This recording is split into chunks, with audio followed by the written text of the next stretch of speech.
Juma Moubarak à tous ceux qui nous suivent, tous ceux qui suivent Savane TV à présent et qui suivent Bonjour le Faso.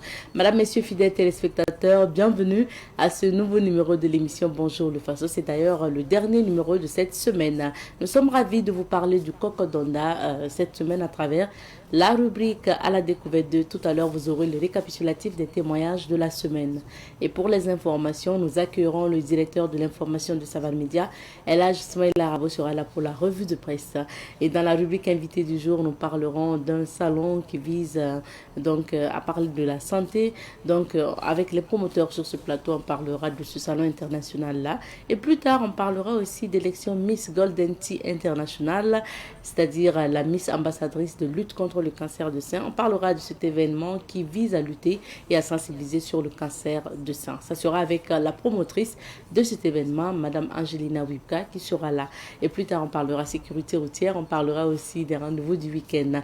Merci de votre fidélité. On part tout de suite et maintenant pour la première rubrique. C'est à la découverte. Partons à la découverte du Kokodonda, ce pain d'origine bobolaise qui est aujourd'hui un pain national, un pain made in Burkina, puisqu'il est labellisé à présent, le Kokodonda.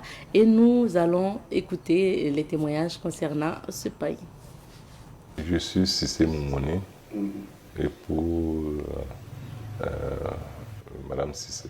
Nous sommes au quartier Pissi, Bonham, plus précisément, de Ouagadougou. Et comment vous vous sentez dans le quartier? Est-ce que à cause du fait que vous vendez la paille là où vous fabriquez, ce n'est pas un dérangement pour les voisins et les riverains?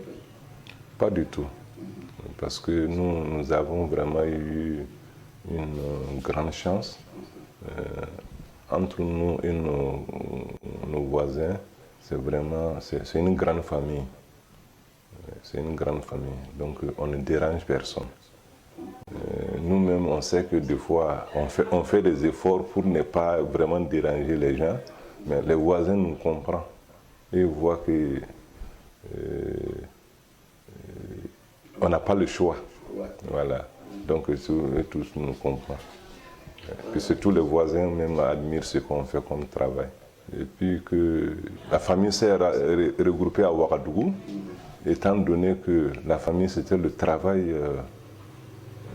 c'est le travail de la famille à Bobo. Donc moi, étant adolescent, j'ai appris à faire ça avec ma maman, avec ma grande sœur. Et maintenant, quand je me suis marié, je continuais à faire jusqu'à ce que je suis rentré dans l'administration publique. Maintenant, j'ai été affecté à Ouagadougou et j'ai fait venir ma femme. Bon, il y a un regroupement familial à Ouagadougou. Et c'est à partir de Ouagadougou maintenant, on était les seuls dans tout Ouagadougou à faire de Kokodonda. Ça, c'était depuis dans les années 90 à Ouagadougou. On était les seuls à faire dans le Kokodonda. Donc, comment ça se faisait? La descente, quand moi je descendais du travail, le soir, je préparais les tissus et je la laissais. Le lendemain matin, elle passait à la teinture. Parce que chez nous, c'est comme ça qu'on travaille. C'était la petite entreprise familiale. Donc l'homme prépare, la femme fait la teinture. Comme ça qu'on faisait. Jusqu'à ce que Bazem découvre notre boutique au Grand Marché. Voilà. Et ça a vraiment pris beaucoup de l'ampleur aujourd'hui. Dès lors que Bazem a découvert votre boutique, la production était devenue maintenant comment? La production s'est multipliée. La production s'est multipliée. Puisque depuis que Bazem a lancé le produit, puisque ceux qui portaient le produit, c'était la classe, une classe bien connue. Ce n'était pas tout le monde. Aujourd'hui, il y a la classe intellectuelle qui s'est intéressée à ça. Les citadins de la ville s'est beaucoup intéressés à ça. Donc, ce qui fait que ce qu'on produisait ne peut pas nous suffire. Ne pouvait pas du tout nous suffire. Donc, ça a pris comme ça jusqu'à aujourd'hui. On est même passé à la petite entreprise familiale qu'on faisait monsieur, madame avec ses enfants, on a dépassé notre stade. Maintenant, on est obligé de recruter des ouvriers pour faire le travail. Oui. Maintenant, c'est les ouvriers, puisque nous-mêmes, on ne peut plus faire le Kokodonda, puisque ça nous dépasse. Nous-mêmes, bon, on se contente de manager seulement, c'est tout. La labellisation, c'est une chose qui est très bonne. Et ça va empêcher les copies industrielles, ça c'est un. Secondo, la labellisation, ce n'est pas dit que Kokodonda labellisé, que tout Kokodonda, on doit forcément labelliser. Non. Puisque la labellisation répond à un critère. C'est quand vous répondez à ce critère-là, vous remplissez ce critère que vous pouvez être labellisé. Et en ce moment, les pains, on peut l'exporter à l'extérieur, à l'international. Et les pains ont une traçabilité. Voilà. Sinon, manière que nous, on a l'habitude de faire le Kokodonda, c'est vraiment, il n'y a pas de traçabilité en tant que tel. On travaille beaucoup à la tête. Voilà. Je ne sais pas si je me fais comprendre. Il n'y a pas beaucoup de traçabilité. Maintenant, avec la labellisation, le Kokodonda sera... Il y aura une traçabilité, ça veut dire que le Kokodonda que vous allez payer aujourd'hui, paf, vous labellisez, vous prenez avec le label, vous donnez, vous répartez chez le producteur, il va te reproduire exactement la même chose. Ça veut dire que c'est vraiment une très bonne chose. Mais cela n'empêche pas le Kokodonda, les gens vont continuer à produire le Kokodonda comme habituellement. Voilà. Mais il ne peut pas être labellisé sans qu'elle remplisse les conditions. Présentement, on n'a pas encore estimé ça en tant que tel, mais ça dépend de la quantité qu'on va nous commander. On s'organise en fonction de cette quantité. Puisqu'on prend les ouvriers on les paye par rapport au travail fait. Voilà, on paie les ouvriers par rapport au travail fait. Ils n'ont pas un salaire proprement dit comme ça, c'est des contrats. Ils ont fait tel nombre de pains, on les paye tant de francs. Donc en ce moment, on a nos équipements tout. On peut en produire milliers de pains. On peut en produire milliers de pains, comme on en produit une centaine de pains seulement aussi. Et il faut qu'on remercie beaucoup Sébastien Bazemo. C'est vraiment grâce à lui que la pain Kokodonda a pris de l'envol. C'est vrai que nous l'avons beaucoup soutenu, on continue à le soutenir et on continue toujours à le soutenir. Vive le Kokodonda. Vous écoutez à l'instant le témoignage de M. Cissé. Je rappelle que la famille Cissé confectionne et commercialise le Kokodonda. Ils sont à Ouagadougou. Pour la suite de cette aventure, on va s'informer et c'est à travers la revue de presse. Feuilleter les journaux pour nous. Ce matin, nous recevons le directeur de l'information du Savane Média, Elhaj Smaïl Arabo. Bonjour. Bonjour Abzeta. Bonjour à vous tous. Bonjour à vous toutes. On découvre les titres d'abord. En commençant par Sidouaya. Le quotidien d'État affiche à sa une ce matin audience présidentielle au pluriel. Le chef de l'État félicite le champion du monde de powerlifting, Badizan et les étalons dames cyclistes.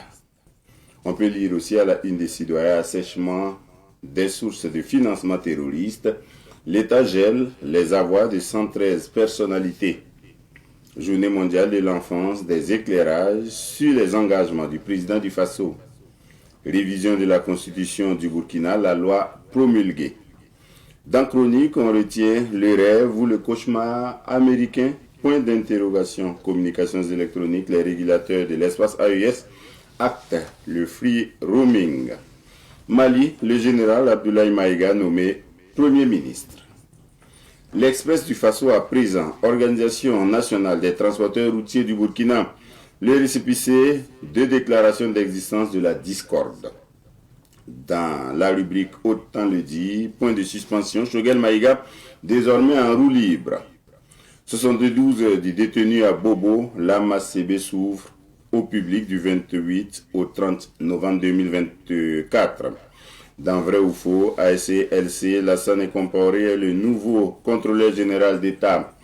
Campagne de promotion des prestations de l'ANERE à Bobo et mort accidentelle d'un élève à Bobo, la délégation spéciale aux côtés de la famille du défunt. Santé des travailleurs, les cheminots de Sitaraï effectuent leur visite médicale annuelle. On passe à l'observateur Palga, prise en gestion foncière vers une digitalisation des processus pour une meilleure maîtrise. Une lettre pour l'AI, c'est à la page 6 de l'Obs, gel de biens et ressources économiques, mode d'emploi. Les employés de la SNSOSUCE sont passés à la caisse. Chute mortelle d'un élève, la Sotraco va renforcer son parc à Bobo.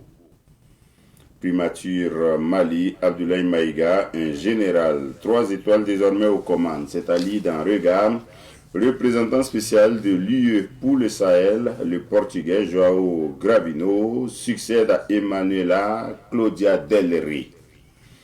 On passe au journal Aujourd'hui au Faso. Le président du CSC est venu voir aujourd'hui au Faso. Louis Modeste W. Ouedraogo poursuit son plaidoyer de sauvetage pro médias privés.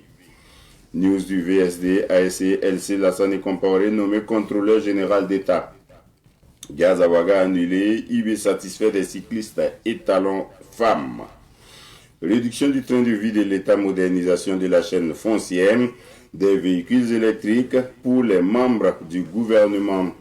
Terrorisme et tentative de déstabilisation, gel des avoirs de l'ex-président d'Amiba et 112 personnalités. Général Abdoulaye Maïga bombardé, nouveau PM du Mali, un faucon de la transition à la primature. Et nous terminons avec ce titre. Le pays, visite du président du CSC au journal Le Pays. Vous êtes un exemple et vous devez le demeurer. Propos de Louis Modeste Ouedraogo, président du CSC.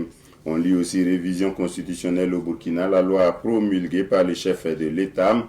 ASC-LC, Lassane Compaoré, nommé contrôleur général. Procès de l'ex-DG de l'ONASER, le dossier est renvoyé au 9 décembre prochain. Pot pourri, vente par un directeur de vivres de la cantine scolaire à Ouaga, le supérieur hiérarchique de l'agence en lave les mains. Dans semaine de Poko, période de l'Harmattan, des conseils pratiques pour mieux protéger son bébé. Powerlifting, le champion du monde, Badizan, reçoit les félicitations du chef de l'État. Et puis Mali, le général Abdoulaye Maïga, nommé Premier ministre. Merci bien Elhaj. On revient sur quelques sujets d'actualité. Restons au Burkina. Le chef de l'État qui encourage des sportifs burkinabés. Oui, hier il a eu plusieurs audiences avec les étalons cyclistes dames qui étaient au Burundi, avec aussi Badizan qui était lui à Moscou en Russie, qui sont tous champions. Mais si on recule quelques jours en arrière, vous avez remarqué qu'il a reçu les étalons footballeurs après leur débâcle à Lilongwe au Malawi, 3-0 là. Et puis un peu avant, il avait nommé Charles Kaboré comme ambassadeur pour le sport. Oui. Voilà, je crois que c'est une semaine assez sportive à la présidence de Koulba.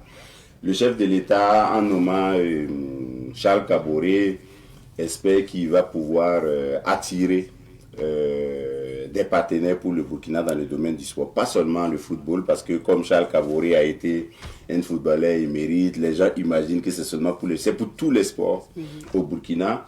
Et le décret qui le nomme dit que c'est pour renforcer l'attractivité sportive du Burkina Faso, faire en sorte que les événements sportifs puissent se dérouler ici. Par exemple, faire en sorte que les sportifs burkinabés bénéficient de stages, de formation, que le Burkina soit un pays de sport. Pour le sport, pour le bien-être, mais le sport de compétition aussi, le sport de masse, aide les Burkinabés à mieux vivre. Et Charles Kaboré a exprimé sa satisfaction peu après sa nomination en tant qu'ambassadeur pour le sport. C'est un nouveau poste qui n'existait pas et ce poste-là est directement rattaché au président du Faso. Ça veut dire que Charles Kaboré est désormais sous l'autorité du chef de l'État, le capitaine Ibrahim Traoré. Ça, c'est pour rappeler un peu. Et puis après, il a reçu les étalons footballeurs seniors, hommes, qui ont enregistré une défaite, même si ils sont qualifiés pour la Coupe d'Afrique des Nations Maroc 2025. Ils n'auraient pas dû subir une telle défaite. Le président les a encouragés.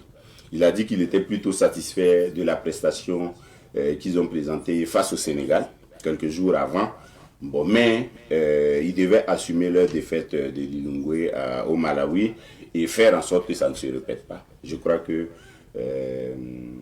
Issoufou Dayo, après, a présenté ses excuses. Un peu avant même de rencontrer le chef de l'État et présenter des excuses, il a fait la même chose quand il a rencontré le chef de l'État et il a dit que les étalons allaient redoubler d'ardeur pour que ça ne se répète pas, mais pour voler de victoire en victoire. Bien entendu, ce sont 2 matchs que les étalons ont joués sans un certain nombre de leurs cadres, donc on peut comprendre, mais une équipe de foot, c'est une équipe de foot, tout le monde doit être assez percutant. Le président a demandé d'ailleurs que le staff technique, l'équipe dans son ensemble, travaille à se fabriquer un percuteur, c'est-à-dire quelqu'un qui peut marquer à tout bout de champ, pour qu'on ne soit pas tout le temps dans le désert. Et puis, hier, le président du FASO a aligné les audiences accordées à des sportifs. On commence par Badizan, champion du monde de powerlifting. Il a compétit à Moscou, en Russie, il y a à peine une semaine. Et il est sorti champion dans plusieurs catégories de sa discipline. Par exemple, en soulevé de hanche, il a été champion. En développé couché, il a été champion. Et il a été vice-champion en contraction de biceps. Tout ça, ça s'est déroulé à Moscou entre le 14 et le 17 novembre passé. Et il a présenté ses médailles et ses maillots au chef de l'État, qui l'a encouragé. C'est ce qu'il a dit à sa sortie d'audience.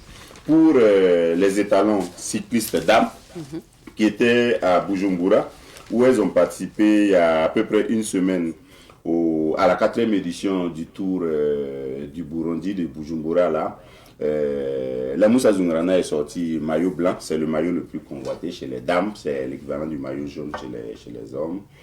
Et Awa Bamongo a eu le grand prix de la ville de Bujumbura.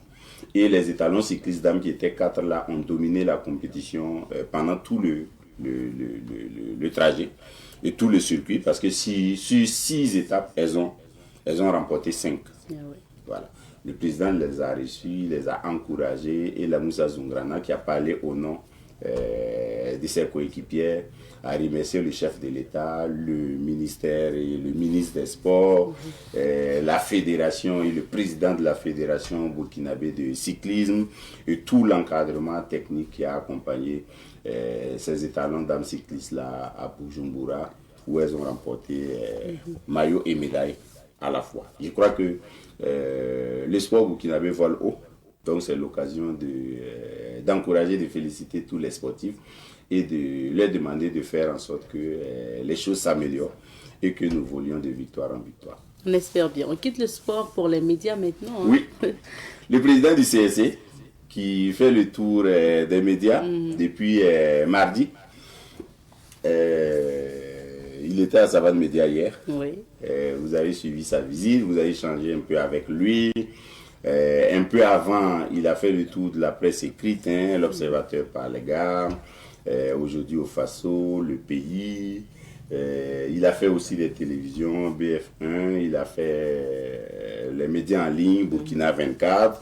Je parle des articles que j'ai lus sur ces visites. Mais le point commun, quand on regarde un peu la tournée de lui, Modeste Ouedraogo, et de son staff, le point commun, c'est une visite de courtoisie. C'est pour ses respects, puisqu'il a pris fonction en août dernier, il y a à peine quelques mois. C'est aussi pour voir comment les gens travaillent. Et puis, je crois que ça, il a exprimé, c'est pour encourager les médias et les acteurs des médias, patrons de presse comme équipe technique, qui font preuve, selon lui, de résilience dans une période qui est assez difficile. Assez difficile à cause, bien entendu, de l'insécurité, mais aussi de ses conséquences, entre autres, le ralentissement de l'activité économique, qui, normalement, paralyse aussi l'activité médiatique. Et puis, je crois que en fonction des médias où il est passé, il a eu des mots spécifiques pour chacun. Le pays relève qu'il a présenté le pays comme un exemple qui doit le demeurer. À Savane Média, il a dit qu'il était séduit par la capacité de Savane Média depuis 25 ans à promouvoir les traditions, la culture et les valeurs du Burkina Faso. Et il a dit qu'en la matière, Savane Média était le meilleur parmi les meilleurs. Voilà. Et puis, il a souhaité que la collaboration avec le CSC se renforce parce que le CSC se montre disponible pour accompagner les médias, notamment en termes de formation, mais également en termes de conseil et accompagnement pour que les choses se passent plutôt bien et pour qu'au soir de la crise, et nous y sommes pratiquement, c'est ce qu'il a dit aussi avec un brin d'espoir et d'espérance, au soir de la crise, qu'on dise que les médias ont participé fortement à la résolution du problème qu'on a connu. Lui, Modeste Ouedraogo, connaît bien les médias parce qu'il est de carrière acteur actif du CSC. Il est passé un peu par tous les services du CSC, il a été par le passé secrétaire général, plus récemment vice-président et aujourd'hui président. Donc il sait à peu près comment manœuvrer pour accompagner les médias dans ces moments-là. Oui. On termine avec le Mali. Le Mali qui a un nouveau Premier ministre, c'est allé vite. Après le débarquement de Choguel Kokala Maïga, mercredi soir, dès jeudi, à la mi-journée, on avait le Premier ministre. Ce n'est pas un inconnu. Il est ministre depuis 2021. Il est ministre de l'administration territoriale depuis 2021. Il est aussi porte-parole du gouvernement malien, donc assez fréquent sur les médias, d'accord, avec des discours, je vais dire quoi, enflammés et qui ne passent pas inaperçus. Et c'est lui, le monsieur, je répète, Abdoulaye Maïga, j'allais dire général docteur Abdoulaye Maïga, 43 ans, gendarme de carrière, spécialiste en sécurité internationale, que le président général d'armée Assimi Goïta a voulu nommer Premier ministre hier.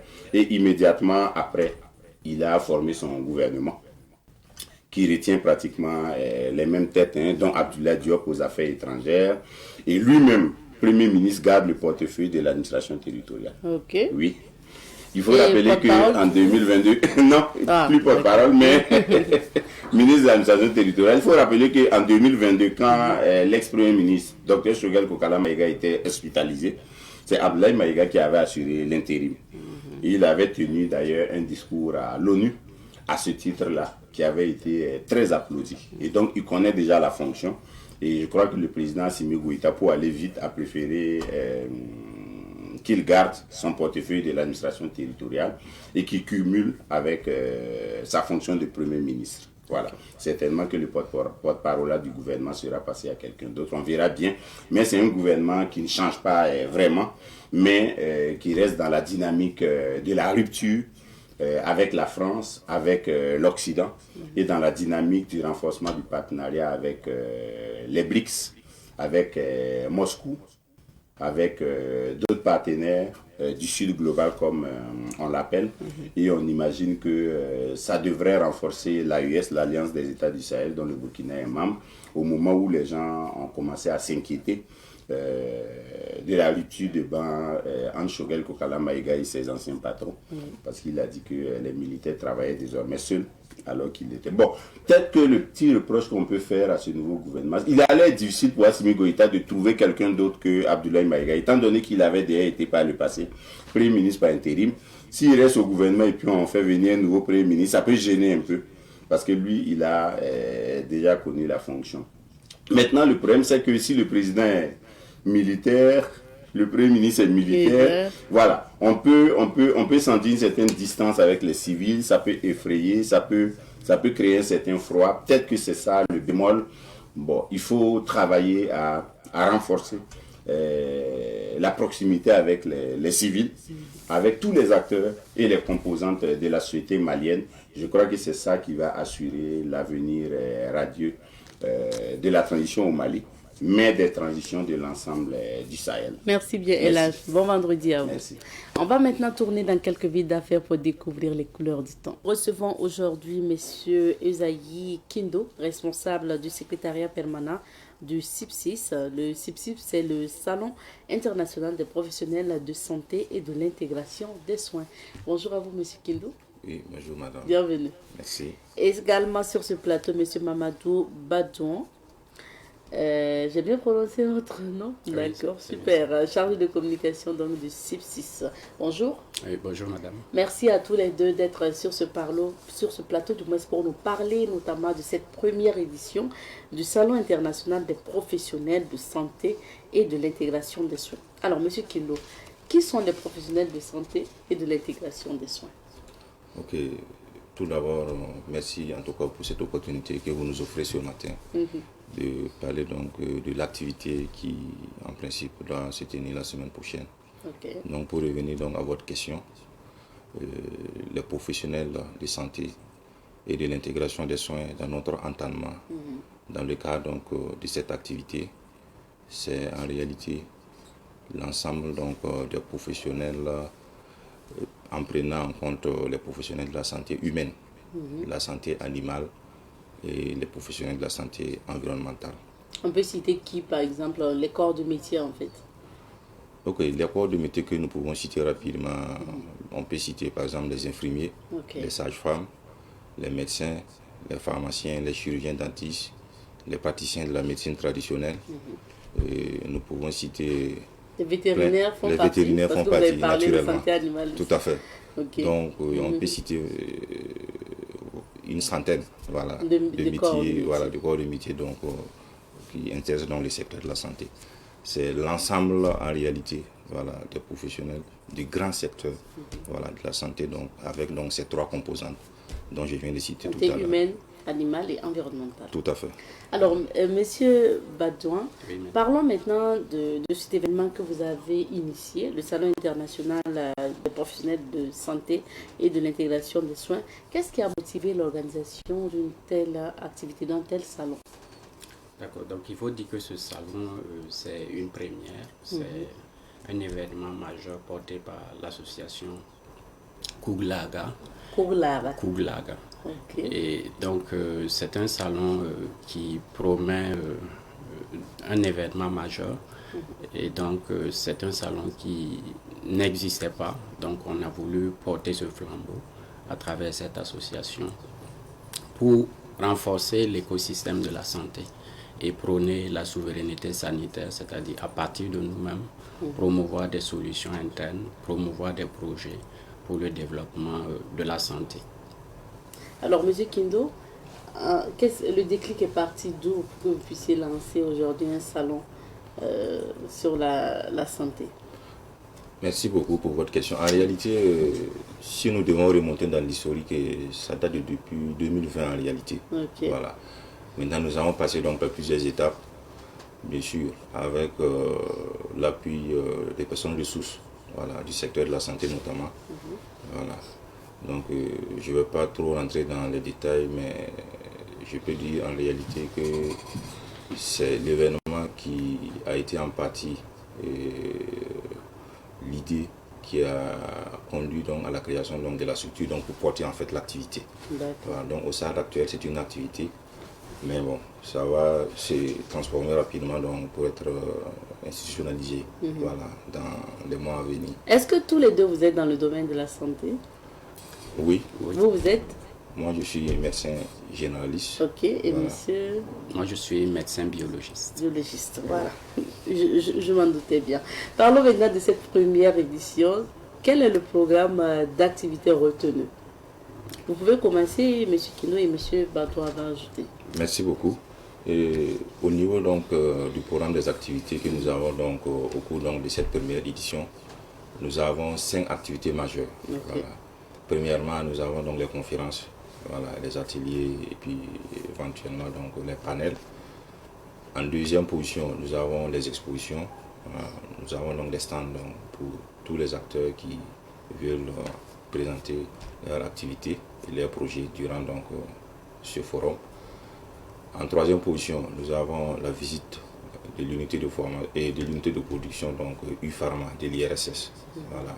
C'est une unité donc, qui produit notamment le FACA, que nous utilisons pour le traitement donc, de la drépanocytose. Voilà. En dehors de ça, en 4e position, nous avons donc les rencontres B2B, voilà, qui sont en tout cas un cadre où les acteurs pourront nouer naturellement, voilà, des partenariats donc, à travers donc, des discussions. Okay. Et la dernière activité que nous avons, c'est la nuit du professionnel de santé, qui est en réalité donc une soirée de dîner gala de clôture de l'activité, qui est prévue donc pour le 30 dans la soirée. D'accord.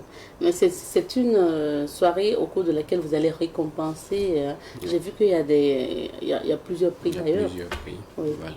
Donc il y a plusieurs prix qui sont au programme. Il y a 8 prix que nous allons décerner, qu'on appelle des prix CIPSIS. Okay. Et au-delà aussi, il y a des prix spéciaux pour les communicants et pour les stands. Voilà. Donc 2 grands prix spéciaux pour les communicants et les stands.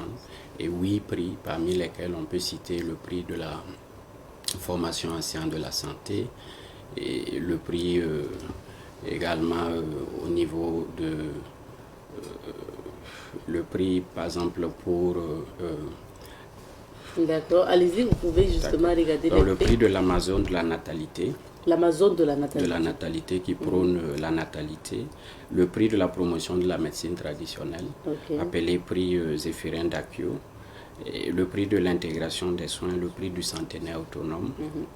Et le prix One Health, qui est ici un prix pour voir ceux qui interviennent surtout pour intégrer l'aspect de l'intégration des soins, c'est-à-dire la promotion de la santé humaine, animale et environnement.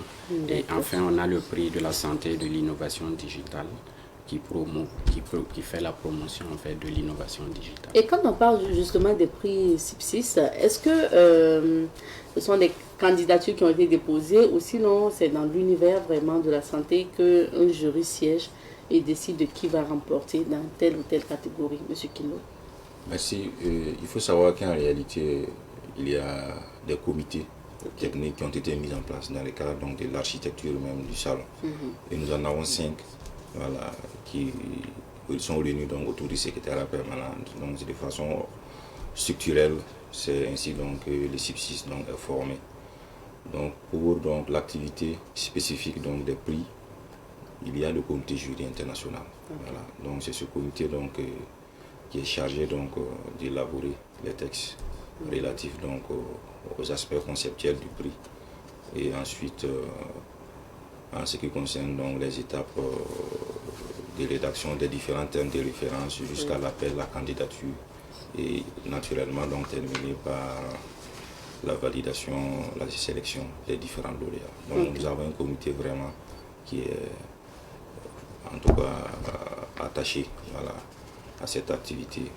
Donc je pense qu'au stade actuel, il reste la sélection. Voilà, on a dépassé toutes les étapes que j'ai déjà citées. C'est la sélection des lauréats voilà, qui aura lieu, je pense, dans les jours à venir. Vous avez parlé tantôt d'exposition. Je me demande bien quel type d'entreprise vous allez accueillir pour l'exposition au niveau des stands. Ok, merci beaucoup. Pour cette question, il faut savoir qu'en réalité, les expositions concernent l'ensemble aussi des acteurs voilà, que nous avons mentionnés tout de suite. Voilà. Donc nous pouvons citer quelques grands groupes voilà, qui pourraient être intéressés naturellement par les stands. Nous pouvons citer par exemple les entreprises et fournisseurs de l'industrie de la santé. Voilà, ça c'est vraiment un grand groupe. Nous n'allons pas rentrer dans les détails. Voilà. Nous avons aussi les assurances et les mutuelles de santé par exemple, qui pourraient être intéressés pour montrer leurs activités. Bon, nous avons aussi les associations du secteur de la santé et les associations de patients. Excusez. En dehors de ça, nous avons les structures de formation et de recherche voilà, dans le secteur de la santé. Nous avons les organisations même gouvernementales voilà, qui peuvent aussi venir voilà, présenter leurs projets. En dehors de ça, nous pouvons citer les ONG, les fondations, les projets et programmes intervenant dans le secteur de la santé. Voilà. En plus, nous pouvons citer voilà, les éditeurs médicaux et les médias de santé. Bref, c'est quelques grands groupes Oui. que je viens de citer Ils tout de peuvent suite. prendre des stands Tout à fait. pour Donc, des expositions. Tout à fait. Alors, le CIPSIS, j'ai vu qu'il y a des autorités qui accompagnent en fait la première édition de ce salon-là. Oui, allez-y. Donc, monsieur. le CIPSIS est sous le très haut parrainage de son Excellence, Monsieur le Président du FASO, Patronage. et sous le très Le haut patronage. patronage Ok. de Monsieur le Président du FASO, son Excellence le capitaine Ibrahim Traoré. Et également, nous avons la présidence du ministre de la Santé, le docteur Robert Karboubou. Nous avons la coprésidence de 3 ministres en plus, le ministre de la Recherche et de l'Innovation, le ministre de l'Agriculture et des Ressources halieutiques et enfin le ministre de l'Environnement. Ok. Donc nous avons également le coparrainage de plusieurs ordres, dont l'ordre des médecins, l'ordre des pharmaciens, des chirurgiens dentistes, des infirmiers et également des tradipraticiens de santé. Les vétérinaires sont Les vétérinaires, sans oublier. Attention. Je précise Ok. qu'au niveau des praticiens de la médecine traditionnelle, bon, nous ne parlons pas d'ordre au stade actuel, mais bon, ils ont été pris en compte à travers donc, une personnalité D'accord. que nous avons contactée à cet effet. Maintenant, le CIPSIS se tient à partir de quelle date et jusqu'à quel jour? Donc le CIPSIS débutera le 27 novembre 2024 et à partir de 15h pour la cérémonie d'ouverture officielle. Et ensuite se poursuivra sur 3 jours, donc le 28, le 29 et le 30 Ok. pour la clôture. Et ça se passe où? Le CIPSIS se tiendra au complexe international de conférences de Ouaga 2000, donc pour la cérémonie d'ouverture et pour toutes les autres cérémonies. Ok. Alors, merci beaucoup. On a épuisé le temps. On prend vos mots de fin. Quel est votre invite à l'endroit du public?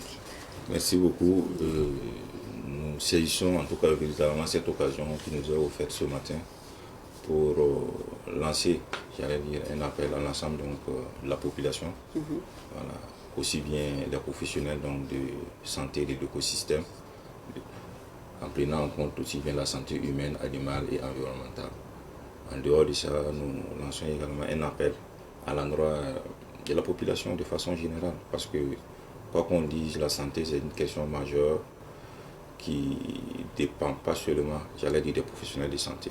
Voilà, la population, de façon générale, a son mot à dire. Oui. Et c'est l'occasion de venir dire également leurs mots.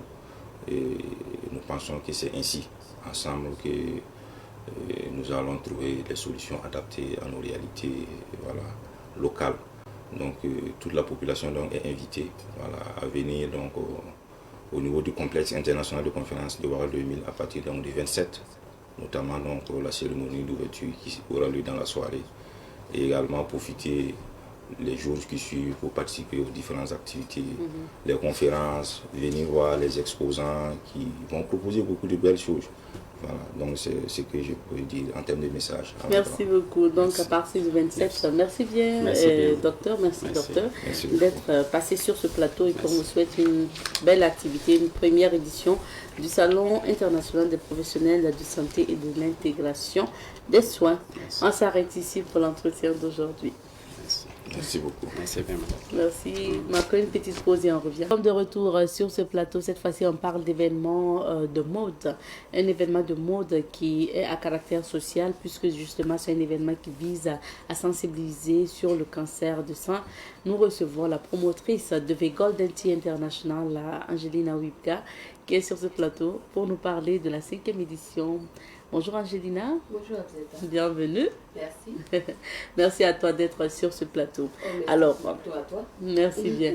Angelina, on parle de The Golden Tea International. C'est un événement que justement vous organisez chaque année.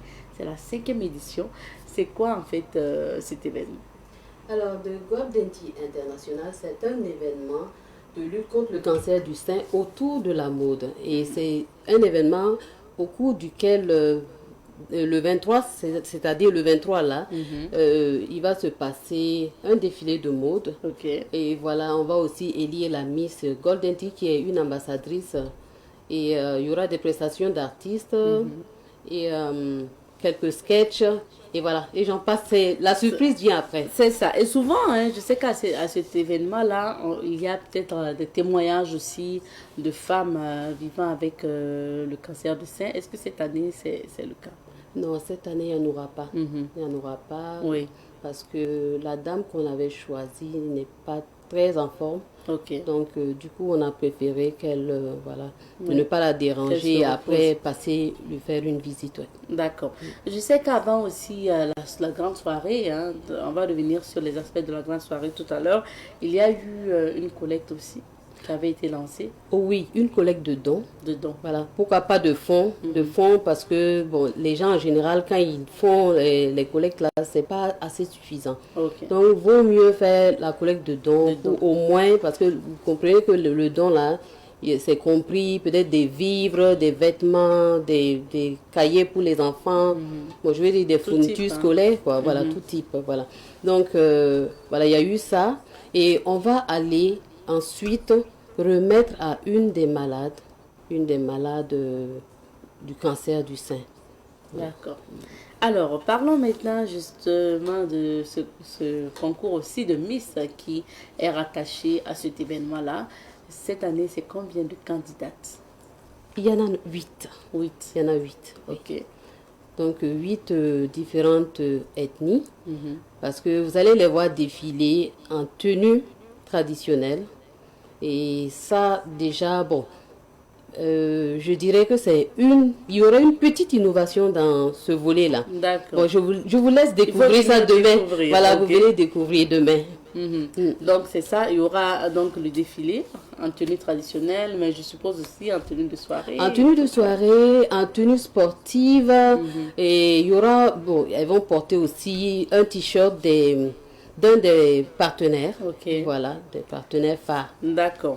Alors, on sait que chaque année, avec les Golden Tea, vous réfléchissez aussi sur un thème. Pour cette année, la 5e édition, justement, vous avez également choisi un thème. Il s'agit de quoi? Alors, le thème de cette année, c'est cancer du sein, espoir et résilience vitale. Voilà, Espoir et résilience vitale. vitale. Voilà, D'accord. donc c'est le cancer, c'est vrai, si tu l'as, il faut toujours lutter. Il faut se dire que, voilà, c'est pas la fin du monde en fait. C'est pas la fin du monde. Donc, se faire un bon esprit, un esprit sain pour ne pas... parce que cette maladie, en fait, n'aime pas quand tu es très meurtri. Voilà. Quand tu es très triste ou quoi, ça n'aime pas ça. Il faut résister. Il faut résister, c'est ça. D'accord. Alors, Angelina, pour donc cette soirée de demain, parce que ça aura lieu C'est demain demain, samedi, 23. quelles sont les conditions d'entrée? C'est déjà, le prix d'entrée, c'est 10 000 francs. Et pour un dîner gala, moi, je me dis que c'est du donné. Voilà, 10 000 francs. Et puis, sur carte d'invitation également. D'accord. Voilà. Alors, donc ça se passe demain à partir de quelle heure et dans quelle salle à Ouaga? Demain, à partir de 19h30 pour l'accueil. Et 20h le début. Et à la salle des banquets de Ouaga 2000.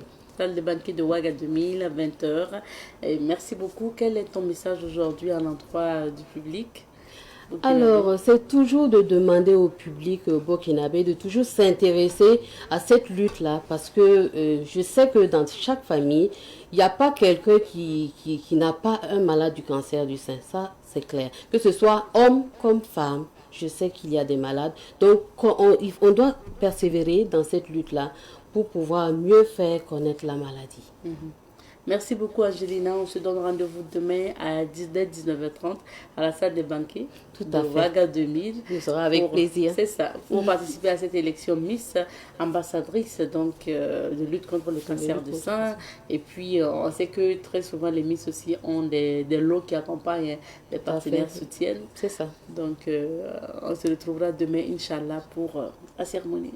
Oui, et je profite pour dire merci au sponsor officiel qui est Coris Bank et le partenaire officiel Watam SA pour la moto qu'elle va remettre à la Miss, à l'ambassadrice. Merci beaucoup, Angelina. Et puis, à demain. À demain. Nous poursuivons ici. On marque une petite pause et on recevons aujourd'hui M. Hippolyte Tapsoba de Victoire Auto-École pour la chronique sécurité routière. Bonjour à vous, M. Tapsoba. Ouais, bonjour, Mme Nkema. Bienvenue. Vous allez bien? Ça va. Okay, merci. Alors, aujourd'hui, pour cette chronique, nous parlons donc du moteur du véhicule. Alors, comment on peut protéger le moteur de son véhicule? Ok. Alors, pour qu'il y ait une longévité du côté du moteur, alors le moteur a besoin de plusieurs précautions. Il y a plusieurs précautions à prendre. Ok. Hein, d'accord. Et avant que le véhicule ne roule. Alors, en prenant soin du véhicule de votre véhicule, en prenant soin du moteur de votre véhicule, alors vous augmentez donc à coup sûr la longévité donc de votre moteur. C'est-à-dire que le moteur a besoin d'entretien journalier et d'entretien périodique. Voilà. D'accord. Et comment justement on peut entretenir, comment on peut protéger ce moteur-là? Alors, donc, pour protéger le moteur, alors, il faut contrôler les différents niveaux. Alors, chaque jour, il y a des niveaux sous capot à contrôler, notamment les huiles et les eaux. Les huiles, il y a 3. Il y a l'huile moteur, l'huile de direction et l'huile pour les boîtes automatiques. Il y a l'huile de la boîte automatique qui va éventuellement avoir. Il y a également l'huile de frein. Alors, et l'huile de direction. Maintenant, côté eau, nous avons donc l'eau du radiateur, l'eau des essuie-glaces et l'eau des batteries. Voilà. Bon, aujourd'hui, nous avons des batteries qui sont dites sans entretien. Et donc, là-bas, on ne peut rien faire. Donc, il faut songer à remplacer votre batterie chaque 1 an à peu près. Sinon, après les 1 an, il peut vous laisser à quelque part. Alors, maintenant, il faut voir aussi l'état et la tension des courroies.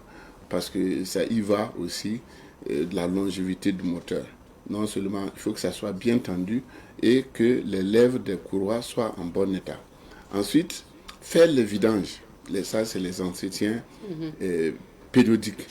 Faire les vidanges à tous les 5000 km. Bon, dans les stations, actuellement, nous avons des huiles qui peuvent vous permettre même d'aller jusqu'à 8000 km. Hein, donc, c'est la station seule qui peut vous donner des conseils par rapport à la qualité de l'huile qu'il faut. Mais ce qu'il faut savoir, que le moteur à essence a son huile à part et le moteur diesel son huile à part. Et il y a des marques qui n'acceptent pas qu'on mette l'huile diesel dans l'essence. Si vous le faites, alors le moteur ne sera pas content. Il va tourner mal. Alors, il y a également l'huile de boîte de vitesse automatique. Et cette huile-là, ce n'est pas du n'importe quoi. Alors, c'est mieux d'aller vers les maisons mères pour payer ces huiles pour votre véhicule. Sinon, si vous payez l'huile du dehors, alors l'ordinateur qui est dessus va refuser de dire que bon, de reconnaître l'huile que vous avez mis. Donc, pour éviter cela, alors il faut donc payer l'huile là où il faut, c'est-à-dire à la maison mère. Alors, ensuite, remplacer les filtres. Vous savez, sur les véhicules, il y a les filtres du moteur, les filtres à carburant et éventuellement il y a le filtre à air. Et pour les filtres à air, il faut nettoyer. Sinon, ça augmente la consommation du véhicule, la consommation de carburant d'au moins 20% si le filtre est sale. Et en plus de cela, ça fatigue le moteur. Alors, nous avons éventuellement, il faut contrôler l'état des bougies et souvent les remplacer. Normalement, les bougies doivent être remplacées à chaque 20 000 km. Donc, si 20 000 km arrivent, vous devez les remplacer. Mais à chaque vidange moteur qui est à 5 000, on doit contrôler leur état.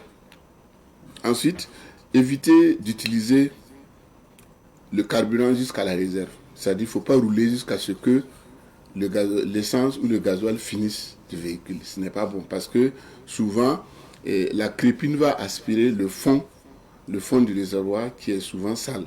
Et ça va envoyer des saletés vers les organes de carburation et ça va obstruer et même ça peut perturber la marche, le fonctionnement du moteur.